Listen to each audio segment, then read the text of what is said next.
Olá, a graça e a paz do Senhor Jesus.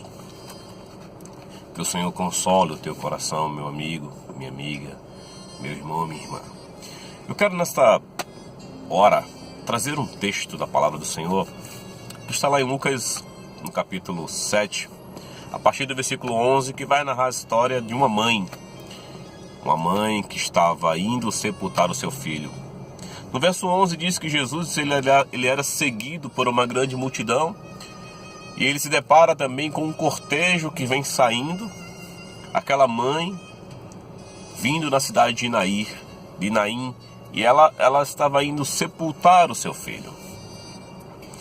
É interessante pensar que a palavra Naim, ela tem como sentido prazer ou alegria.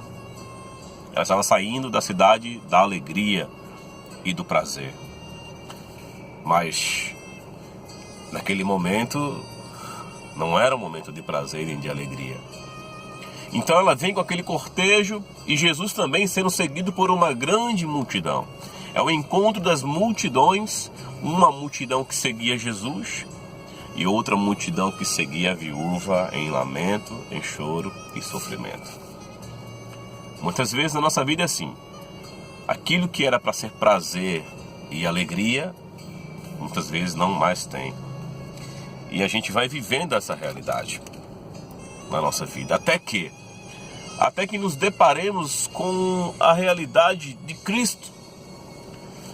Porque Hebreus 13:8 diz que Ele é o mesmo ontem, hoje e eternamente. Jesus, Ele aparece de uma forma surpreendente.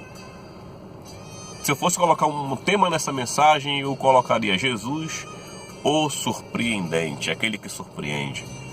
Porque ele se depara com aquela mulher. Diz o texto que ele vai se aproximando da porta da cidade, ele vê aquele enterro, ele vê aquele desespero. Mas vale considerar também que ela era viúva. Ela já tinha perdido o seu marido. Ela já tinha experimentado a dor da perda. E ela sabia que perder era perder. E ela só tinha uma convicção e uma consciência, que ela iria sepultar o seu filho e voltar para sua casa, porque ela estava perdendo o seu único filho. Ela havia perdido o seu marido e agora ela estava perdendo o seu único filho. Ela estava agora desesperada. Ela sabia que ia ter que enfrentar a vida, o amargor da vida, a tristeza da vida, porque não tinha mais jeito.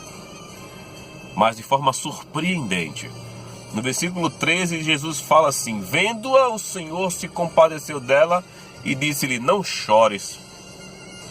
Jesus vê, Jesus observa, vendo-a. O Senhor, Ele vê. Mas você pode falar, mas eu sei que Ele vê tudo, mas Ele não fica só no campo da visão. Vendo-a, se compadeceu dela. Essa palavra se compadeceu é íntima compaixão. É um sentimento íntimo de compaixão que Ele tem naquele momento e Ele externa aquilo liberando uma palavra, dizendo: não chores. É interessante que quando Jesus fala não chores, não é o jargão que nós fazemos quando nós vamos consolar alguém, quando nós não temos a solução do problema. Nós sempre emitimos uma palavra porque na nossa limitação a gente não tem o que falar ou o que fazer, apenas falar. Mas Jesus é diferente. Quando Ele fala não chores, essa palavra de Cristo, ou a palavra liberada pelo Senhor, ela vem trazida de uma realidade. O que vai acontecer é que Ele se aproxima, do caixão, Ele toca no caixão, Ele toca no esquife e todos param. O segundo aspecto é que existia uma lei cerimonial que não podia tocar em mortos, em cadáver, não podia tocar em defunto. E Jesus, Ele toca naquele caixão. Isso para os judeus era um escândalo, isso para os judeus era algo que não aceitavam. Isso mostra que Jesus, dentro da sua essência de amor, graça, ele vai ali, ele quebra o protocolo, ele toca naquele caixão, porque ele tinha um compromisso com Deus e com aquela mãe, porque ele falou: não chores. Todos olharam para Jesus, todos ficaram com os olhos fitos nele, talvez esperando o que ele fosse fazer. No versículo 15 diz que sentou-se o que estivera morto. Jesus, no versículo 14 ele fala: eu te mando, levanta-te. Ele dá uma ordem e aquele menino, ele é ressuscitado. Aquele jovem, ele vem à vida. Mas talvez você me pergunte: e eu vejo que a ênfase é muito neste milagre da ressurreição, né? De ressuscitar este jovem. A minha pergunta é: em quem foi o maior milagre? O menino já estivera morto, o menino já estava morto, o menino já não mais, ele não tinha mais como sair daquela situação. Jesus se compadeceu de quem? Jesus deu uma palavra para quem? Para a mãe. Ele sabia que ela era viúva, ele sabia que ela tinha perdido o seu marido, que agora estava perdendo o seu único filho. Então, o Jesus surpreendente, o maior milagre que ele faz ali, não é apenas ressuscitar um morto, mas é trazer vida dentro de quem está vivo. A morte emocional, as tristezas haviam matado aquela mãe, trazido aquela mãe dores e sofrimentos. E Jesus, no seu interior, faz um milagre da perspectiva, da esperança, por meio de um Cristo surpreendente. Ele vai ali, ele faz um milagre, mas ele estava restaurando o emocional de uma mãe que só tinha uma certeza: que iria sepultar o seu filho. Mas quando nós nos deparamos com Jesus, nós podemos ter esta esperança de saber que, ainda que a figueira não floresça, o produto da oliveira minta, a vide negue o seu fruto, não hajam vacas nos currais, as ovelhas sejam arrebatadas dos apriscos, Abacuque 3,17 diante. Todavia eu me alegro e exulto um Deus da minha salvação, que faz os meus pés como os da coça e me faz andar altaneiramente.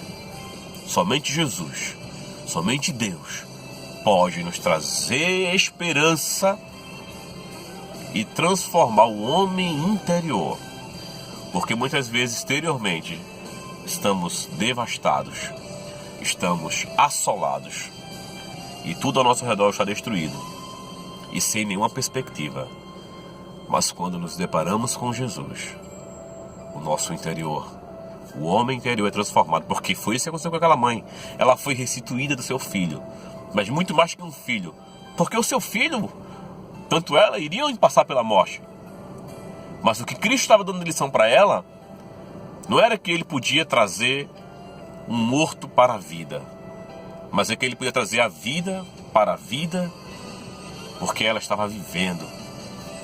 E a consequência disso é que no versículo 16 de Lucas capítulo 7, versículo 16, todos ficaram possuídos de temor e glorificavam a Deus.